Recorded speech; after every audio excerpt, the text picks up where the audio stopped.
OK，大家好啊！今日咧就喺度預備咧，想同大家分享一下咧點樣喺 DSE 文憑試嗰度咧做數學嘅 Paper Two 選擇題嘅時候咧，響你唔係好識得數學課程啲內容嘅時候，可以響即係叫臨急抱佛腳嘅情況之下咧，點樣去應付呢個考試啊？咁呢個方法咧唔係最好嘅方法，而只係咧響你冇時間去温書個成績都唔會好太即係唔會太理想嘅情況之下，有冇咩最後嘅補救方法啊？或者係睇下可唔可以搏下可以攞到合格啊？類似咁嘅嘢嘅啫。咁就千祈唔好咧諗住咧呢啲方法可以令到你咧攞到有啲咩太好嘅成績咁樣嘅。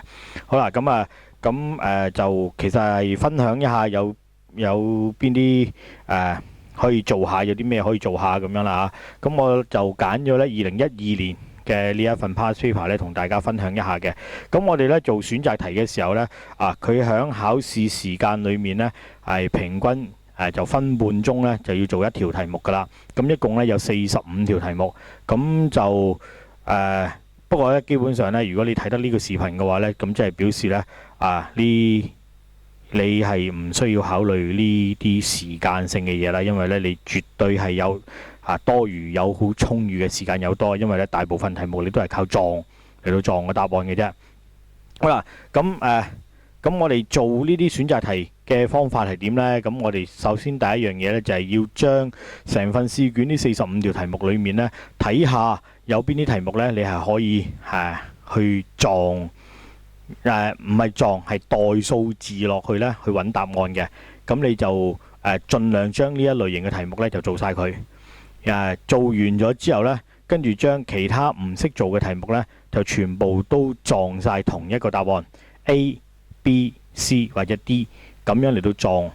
最後尾咧，我哋咧就睇一睇可唔可以喺45條裏面咧攞到30% 左右嘅題目，即係大約15條。如果可以嘅話咧，咁應該咧就夠合格攞 Level 2嘅。好啦，咁我哋就開始去睇一睇可以點樣處理呢啲題目啦。咁由第一條開始啦。咁中間咧會有好多跳嘅，因為嗰啲咧預咗你唔識做噶啦，所以都唔會詳細去講解點樣做啊。好啦，第一條。咁你見到呢一類型嘅題目呢，成條題目裏面呢，淨係得一個英文字母 X 嘅啫。咁呢一啲題目呢，如果你識得用指數嘅方法嚟到做啊，當然最好啦。但係如果你唔識做嘅話呢，咁你就可以嘗試呢，係將個 X 代一個數字。喺呢度呢，咁我其實呢就唔係好建議你代一嘅。響所有代數字裏面啦，我哋都唔建議代一，同埋唔建議代零嘅。我哋呢通常呢由2開始嚟到代。因為如果係代一嘅話呢，1嘅4次方同埋1嘅5次方出嚟嘅結果一樣呢，咁係會導致你最後尾揀答案嘅時候呢，係會分唔出某一啲答案出嚟嘅。所以呢，我哋通常有2開始代。好啦，以呢條做例子啦嚇，咁我哋做嘅時候呢，就係2，就將個 x 代做2啦，咁就係2嘅4次方啦，咁啊3次啦，除2乘2嘅5次啦。好啦，咁跟住呢，就撳計數機啊！呢啲係完全可以用計數機撳嘅。咁就係2乘2嘅4次，然之後呢，就3次呢個數字嘅3次方，跟住呢，就去除2，再除2嘅5次。好啦，咁個答案呢，就係512。OK， 計到係512，計到512之後，將呢4個答案都代個2落去。好啦 ，A 個答案呢，代個2落去嘅時候就3乘2嘅2次啦。咁2嘅2次係4啦，3、4、12啦。咁呢就唔啱嘅，因為呢兩個數字係唔一樣嘅。好啦，咁呢到 B 啦 ，B 呢就係3乘2嘅7次方。咁2嘅7次方呢，我哋撳翻計數機呢，就係128再乘3呢，就係384嚟嘅。咁呢呢個亦都唔啱啦。咁啊 C 啦，4乘2嘅7次。好啦，咁好512，512同呢個呢係一樣嘅，咁所以呢，我哋就會知道個答案呢係 C。咁 D 就可以唔使計噶啦，因為只要其中一個答案出現一樣嘅話呢，後面嗰個唔使計啦。所以呢，我哋第一條個答案呢係 C。OK， 好，跟住第2條。好啦，呢啲題目呢有 X 有 Y 咁點呢？咁都唔緊要嘅，有 X 有 Y 我哋照代嘅啫。咁我哋呢就將即係喺條題目嗰度代個 X 做一個數字，代個 Y 做一個數字。代咩數字其實冇乜所謂嘅。咁我哋就假設代個 X 做2，個 Y 做3啊。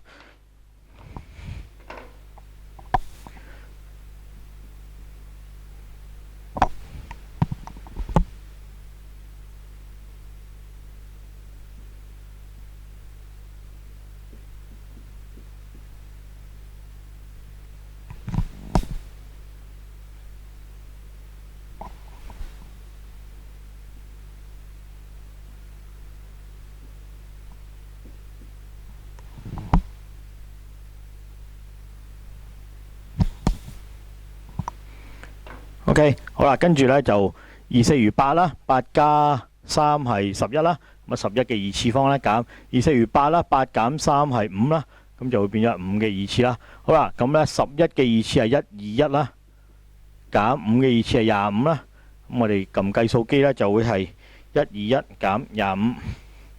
啊，唔該同學盡量用計數機啊。好啦，咁啊計到個96出嚟。好啦，然之後呢我哋將個 X 係2 Y 係3呢一樣嘢代落去4個答案裏面去睇下邊一個係答案啦。好啦，咁咧 A 嗰個咧 A 係0啦，咁啊唔一樣啦。咁啊 B 咧 B 會係咩咧 ？B 就係2乘3嘅2次啦，3、3、9， 2加18啦，咁啊唔一樣嘅。咁啊 C 啦 ，C 嘅答案咧就係8乘2乘3， 2、3餘6。6、8就48，咁都唔啱嘅。咁應該個答案就係 D 嘅啦。如果冇計錯嘅話，咁就16乘2乘3， 2、3餘6，我哋咁撳計數機啦。16乘2乘3啦，咁啊等於96。咦，兩個呢係一樣嘅。咁所以我哋知道呢，今次個答案呢就係 D for dog 啦。好，第3條。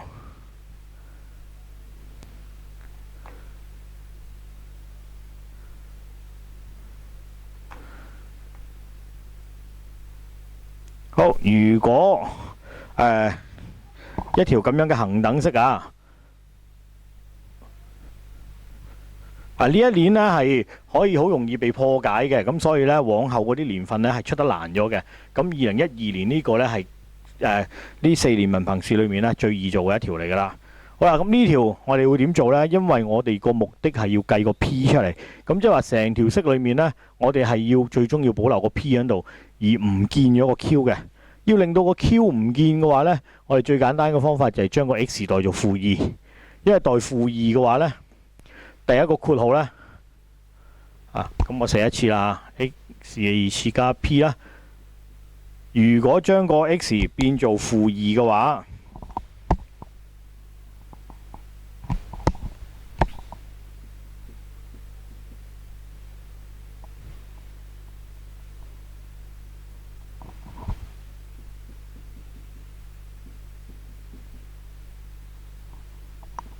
好啦，咁我哋就會發現咧，第一個括號負2加2會變咗0，0乘任何數字都係0，所以前面呢兩個括號咧就會冇咗。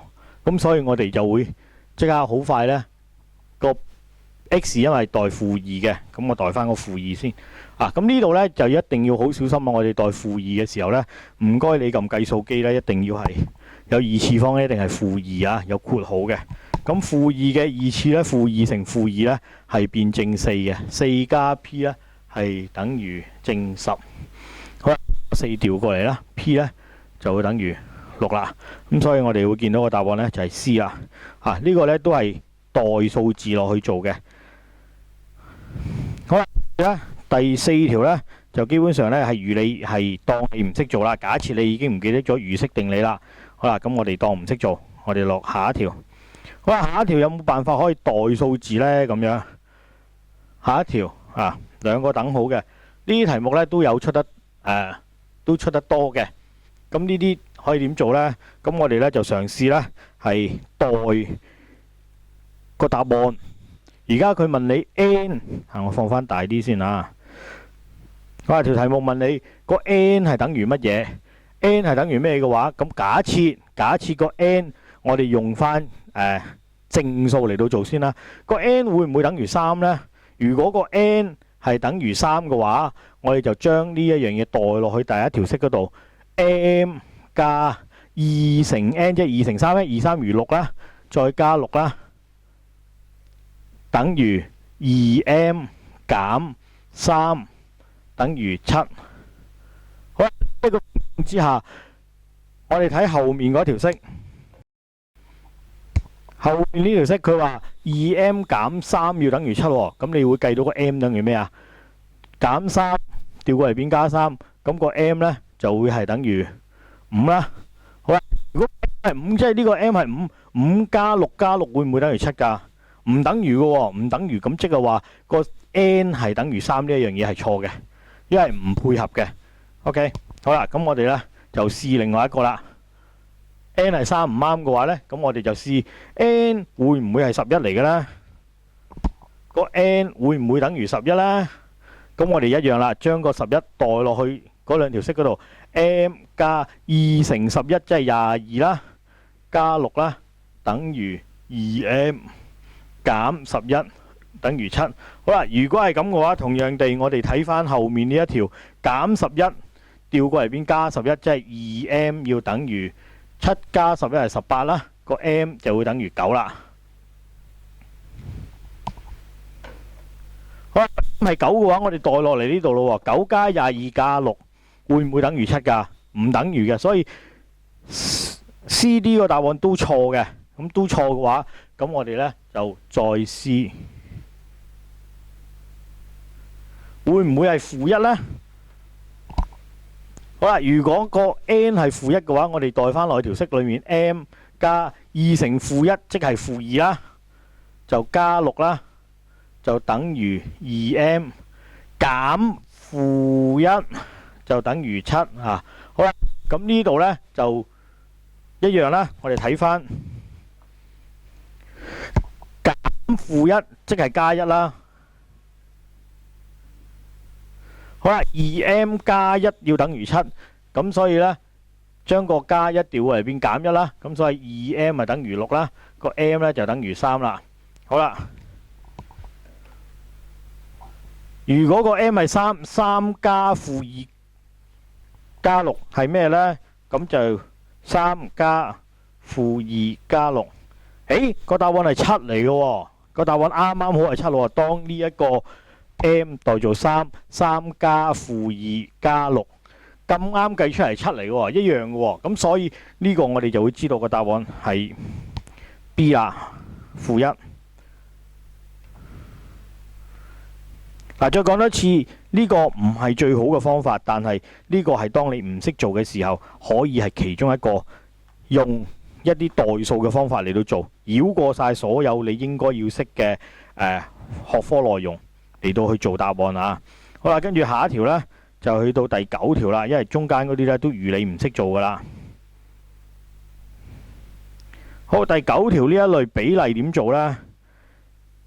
佢講呢一紮咁複雜嘅嘢，然之後就話咁 x 比 y 會等於乜嘢啊？咁樣，咁我哋做呢一類比例嘅時候呢，佢會有兩種形式嘅比例嚟到做嘅。咁呢個係第一種。咁呢，我就因為呢個題目係咁樣問，我就淨係答呢一種先啊。咁如果下一次遇到另外一種問法嘅話呢，就下一次先再講。呢啲題目點做呢？佢問你 x 比 y 係乜嘢嘅話呢，我哋就假設會唔會個答案係4比5呢？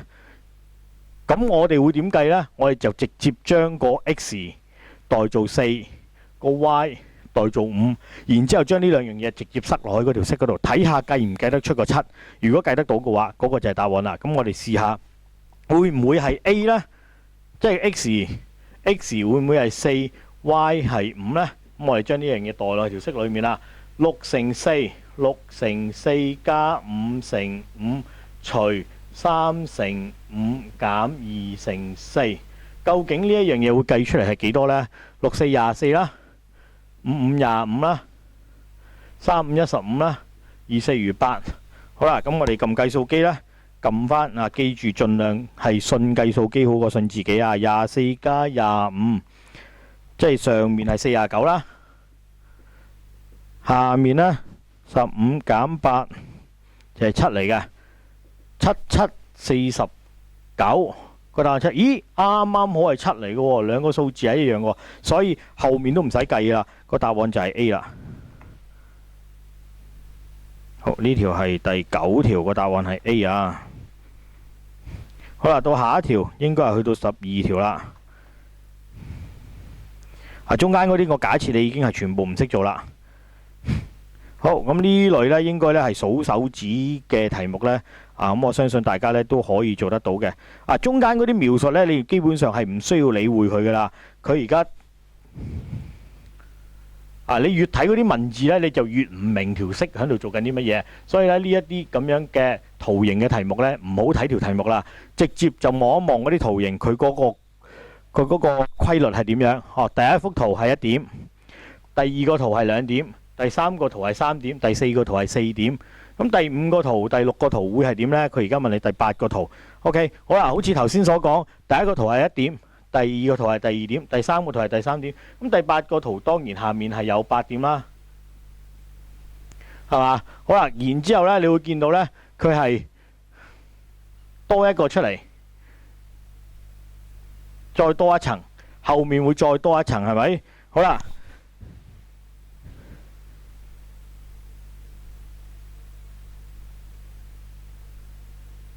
第3個有2層。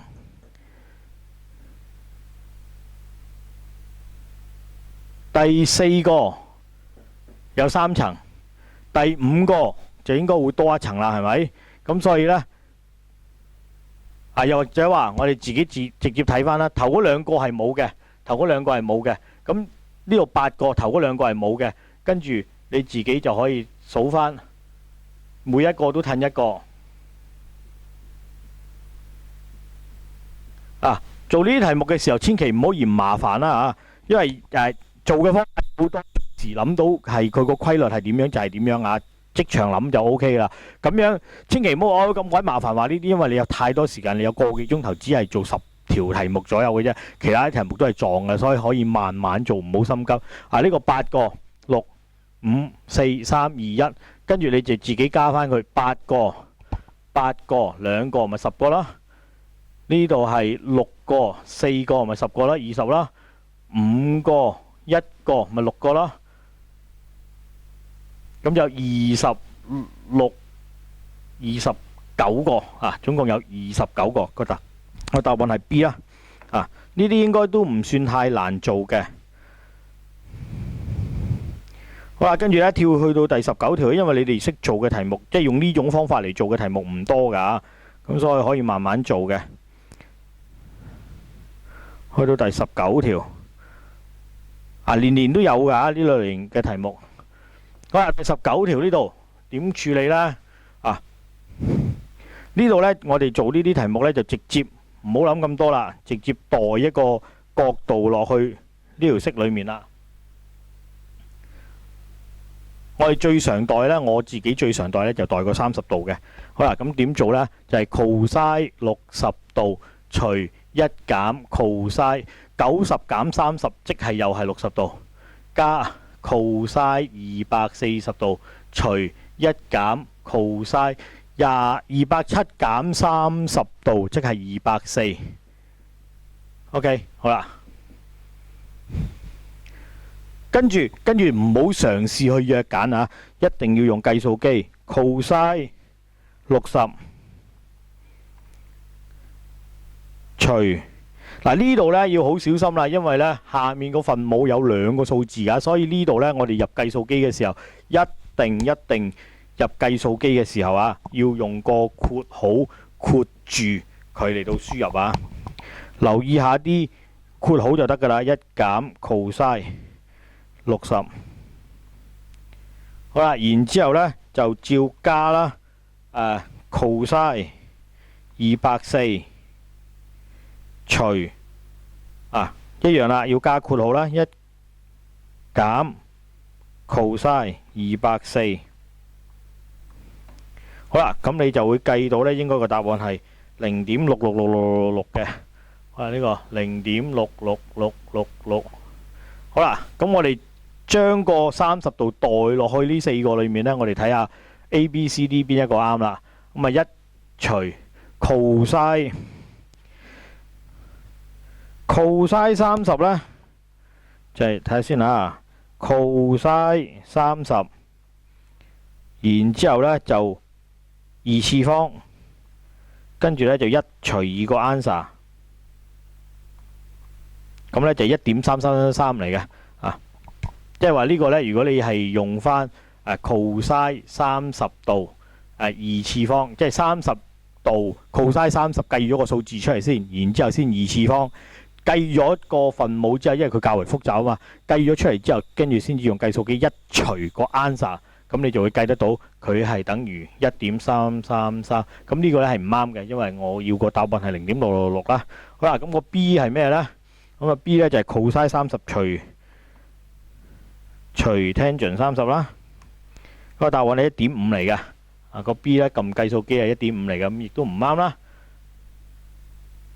好啦，咁咧。tangent 30除 cosine 30係0.666嚟嘅，0.66666，咁咪就係一樣咯，一樣咁，所以個答案呢係 C 嚟嘅。OK， 第19條 C。好啦，仲有邊啲題目可以做呢？第33條冇幾多噶啦，已經啊。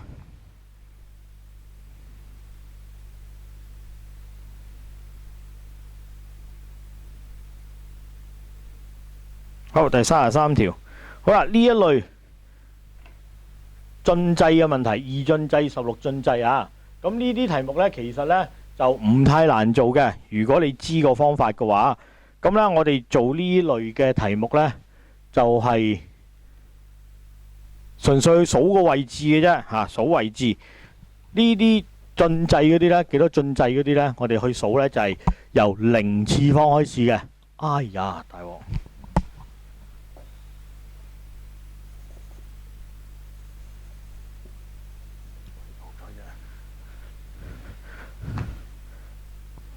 爭啲畫咗落去塊白咁嗰度。好，做呢啲題目嘅時候呢，咁我哋做嘅時候呢，就係要數翻呢個第一個係16，因為呢個係16進制嚟嘅，咁所以呢個係16嘅0次方，1次、2次、3次、4次、5次、6次、7次、8次、9次、10次、11次。咁我哋呢度呢，就一定要有一個16嘅11次方，16嘅10次方。好啦，喺呢4個答案裏面去揀翻。我哋要有16嘅11次方同埋16嘅10次方，16嘅11次方，16嘅10次方，咁係11次方同埋10次方，11次方、10次方。咁即係話呢，我哋可以好肯定呢個答案 B 同埋 D 呢係錯緊噶啦。咁啊爭 A 同 C 嘅啫。OK， 爭 A 同 C。咁我哋究竟係 A 定係 C 呢？ A 同 C 個分別就係括號裏面嗰個數字究竟係10定係11呢？咁樣，咁我哋就要睇翻啦。我哋16進制呢係麻煩啲嘅，二進制係再簡單少少啊。不過呢，就而家冇呢啲題目，我就唔講住二進制啦啊。好啦，咁我哋數翻啦，我哋數數字呢就係0、1、2、3、4、5、6、7、8、9， 9之後下一個符號係咩呢？就係 A 呢個係代表緊咩啊？代表緊10嘅，跟住到 B 係代表緊11嘅。好啦，咁我哋睇翻條題目呢，佢第一個呢係 A 嚟嘅，A 呢係表示緊10嘅，咁所以呢，應該個括號裏面呢就要係10嚟嘅，咁所以個答案呢就係 A 嚟噶啦。C 嗰個呢係11嚟嘅，就唔啱啦。咁所以呢，呢個答案呢就係 A 嚟嘅。好，跟住呢就係到35啦。好，35呢一類型嘅題目呢，有個 I 喺度嘅題目呢，咁我哋呢就要靠我哋部計數機幫我哋噶啦。咁部計數機呢，先撳 Mode 2入去 Complex 模式嗰度先啦，又去複數模式嗰度，然之後呢，我哋就可以直接撳個答案出嚟噶。但係點撳呢？因為呢 I 我哋可以撳嘅，但係咧個 beta 呢一個字咧，我哋撳唔到嘅。咁喺呢啲情況之下咧，我哋就作個 beta 一個數目字俾佢，因為數目字我哋先入得計數機啊嘛。咁作邊個會唔會有影響咧？咁其實冇影響嘅，因為你作個 beta 係6嘅話咧，你將會喺個答案嗰度咧會出現翻個6出嚟噶啦。咁嗰個6就係等於個 beta 噶啦。咁所以睇下你中意作邊個啦。好啦，假設我作個 beta 做4咁樣，咁條題目就會自然咧就會變咗係 i 嘅3次。括號 4i 減3刪括號等於乜嘢？好啦，呢個呢，我哋呢就去撳計數機啦。入咗 complex 模式之後呢，嗰個 ENG 嗰個掣呢，即係8對上8呢個符號，計數機8呢個符號對上嗰個 ENG 呢，就係 i 嚟噶啦。咁我哋呢就唔好撳次方嘅 i 嘅3次呢，我哋就撳 I 開括號。好啦，咁今次呢，我哋係 4i 就照撳 4i。就減3，其實係照佢一模一樣咁入晒落去部計數機裏面呢，就 OK 啦。跟住撳一撳 EXE， 好，第一個出嚟嘅數字係4。好啦，跟住我哋再撳 Shift EXE 會再出埋個 3i 俾你。咁中間冇負號嘅話呢，就即係加號，所以個答案就會係4加 3i。好啦，喺呢 A、B、C、D 4個答案裏面。beta 係4嚟嘅，咁所以呢，我哋代翻咗個 beta 係4啊嘛，我哋將佢變翻做 beta 啦。咁所以4個裏面邊個係 beta 加 3i 啊 ？beta 加 3i 就係 A 嚟噶，咁所以個答案呢，就係 A 啦。第35條 A。好，最後尾一條可以做得到嘅呢，就係第38條，即係可以撞得到。其他嗰啲呢都應該唔識噶啦。我再重申啊，第38條就係呢一種啦。呢種呢，可能呢你已經唔記得咗噶啦。其實呢，就唔太難嘅，不過呢。呢度講一講，當係溫書啦嚇。咁呢一類嘅題目呢，我哋最緊要就係知道呢個 f(x) 原本條式係 f(x) 嘅話，咁樣有邊幾個嘅變換方式呢？咁我就要講翻呢，就係如果個 f(x) 唔變，我哋喺向外面加3，就會成條式向上褪3。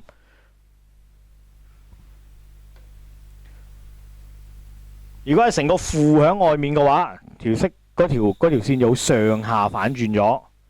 好啦，如果呢度成一個數字2俾佢嘅話呢，咁成條線呢就會上下咁樣拉闊咗1倍噶啦。OK， 呢個係影響緊上下嘅。呢一啲嘢全部都係影響緊上下，因為個 f(x) 係冇變過，仍然係 f(x) 嚟嘅。好啦，另外一種呢就係。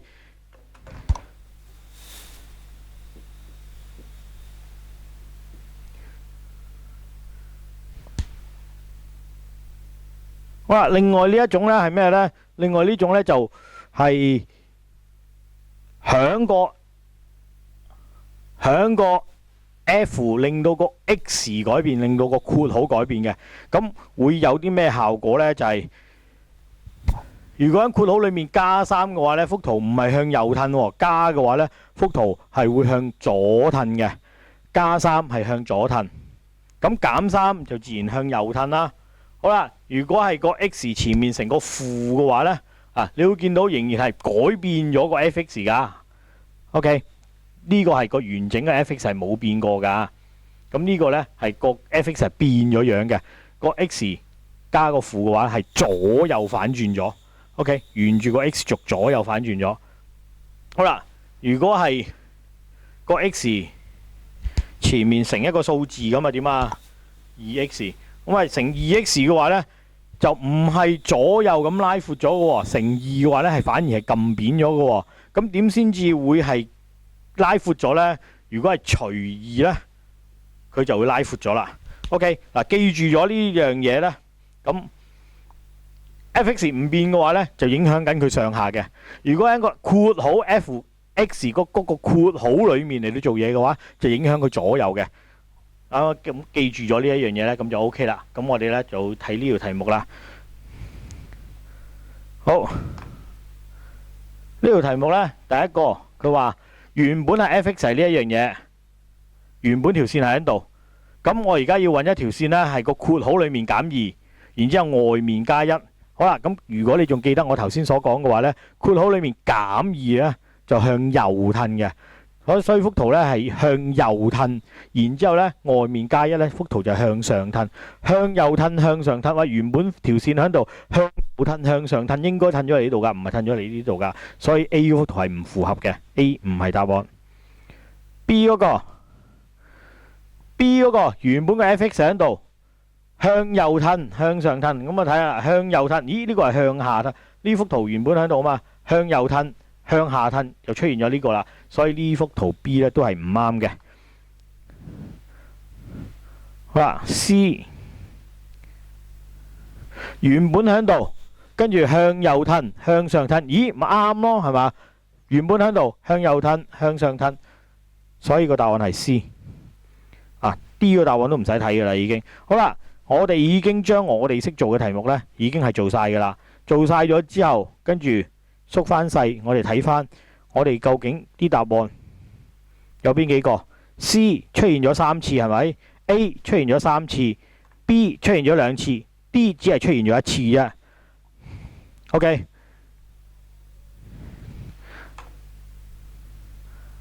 希望你睇到我講咩啦。喺我做咗嘅答案裏面呢，我哋而家係有3個 A、2個 B、3個 C 同埋1個 D， 即係話 D 出現嘅頻率係最低嘅，係咪？所以我哋喺其他嗰啲答案嗰度全部撞晒 D 嘅。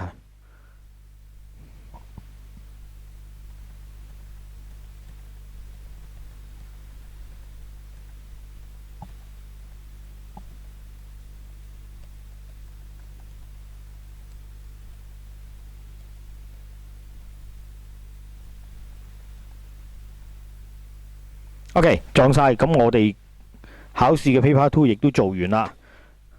OK， 好啦，咁究竟可以啱幾多條題目呢？可以做到幾多條呢？咁我哋睇下個 mark。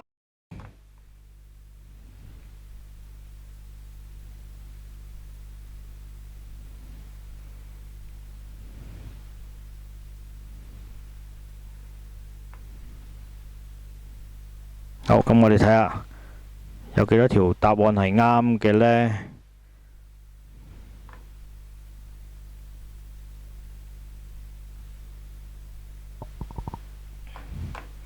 放翻大啲。好，啱嘅，我哋用紅色。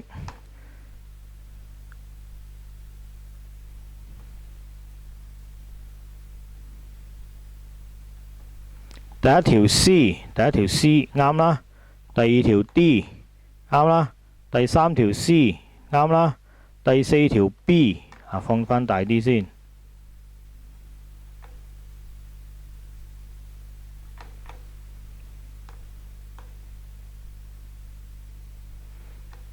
第四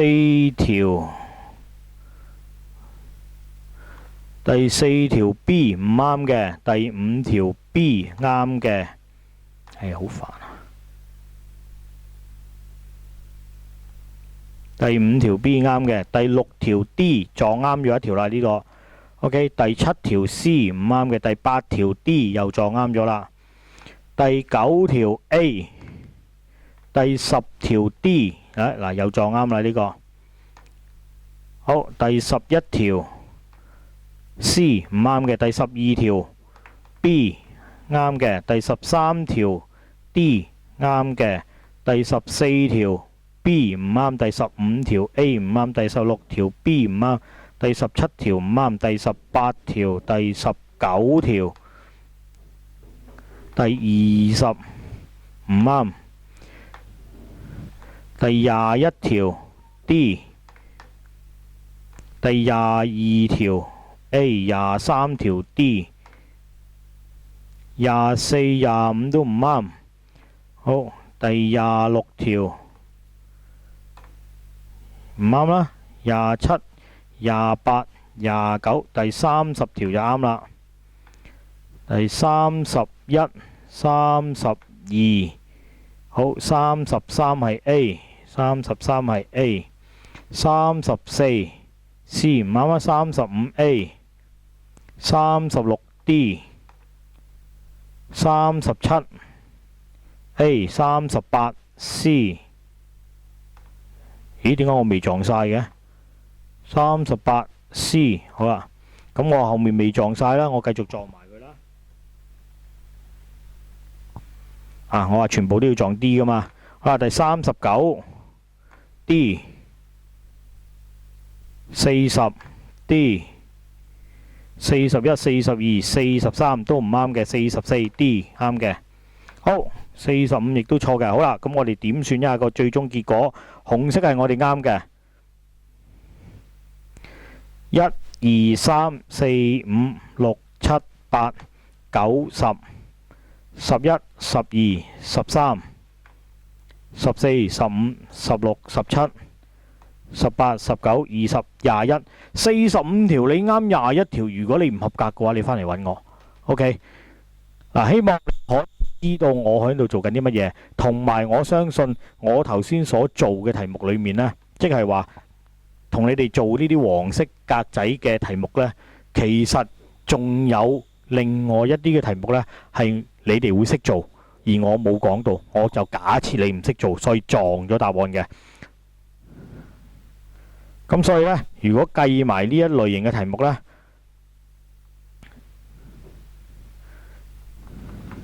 即係隨便舉啲例子啦，例如呢啲咁樣嘅不等式啦，咁我相信你應該係會做得到嘅。百分數啦，